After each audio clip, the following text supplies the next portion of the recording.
Hmm. Digər məcmu gəlirlər hesabatı.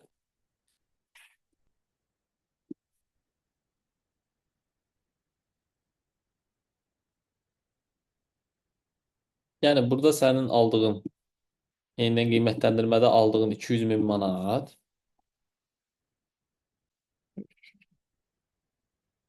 digər məcmu gəlirlər haqqında olan hesabatda göstərilir.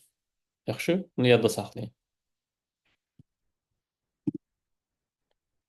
Məsələyə baxdıq. Nə yazıb? Yazıb ki, X müəssisəsinin 31-12-2023-cü il tarixində avadanlığa balans dəyəri 750 min manatdır. Okey. Yəni bu o deməkdir ki, ilkin dəyərdən yığılmış amortizasiyan çıxıb və müəyyən edib ki, bu tarixə avadanlığın balans dəyəri 750 min manatdır. Bunu artıq hesablayıb. Və bu tarixə deyir, balans dəyəri 750 min manatdır. Amma ədalətli dəyər 900 min manatdır. Yəni yenidən qiymətləndirmədəki dəyər 900 min manatdır.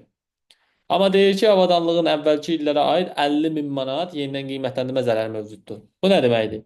Yəni əvvəlki tarixlərdə yenidən qiymətləndirmə olub və 50 min manat dəyərində zərər olub. Okey.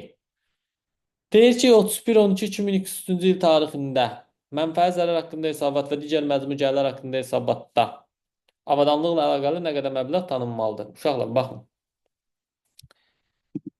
Əgər bunun balans dəyəri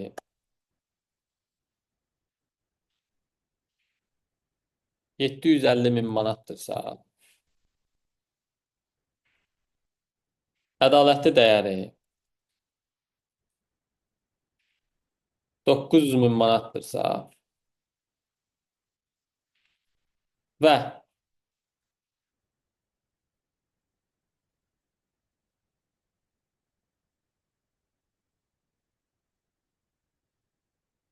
yenidən qiymətləndirmə zərəri 50 min manatdırsa, nə deyir? Deyir ki, hə, ümumiyyətlə avadanlıqla əlaqəli məbləğləri soruşur ki, yəni buradakı məbləğlər necə qeyd olunmalıdır? Hansı hesabatda mənfəət zərər haqqında hesabatda və digər məcmu gəlirlər haqqında hesabatda. Avadanlıqla əlaqəli gəlirlər necə qeyd olunmalıdır? Biz birinci etapda tapmalıyıq ki, yenidən qiymətləndirmə dəyəri nə qədərdir və balans dəyəri arasındakı fərq nə qədərdir? Aydındır uşaqlar. Yəni 150 min manatda bunu mən deməli 900 min manatdan yəni ədalətli dəyər, yenidən qiymətləndirmə dəyəri. Çıxıram balans dəyəri. 150 min manat artım var.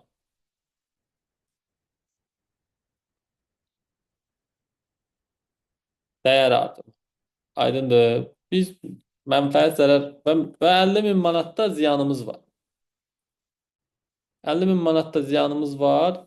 Onda da müəyyən edirik ki,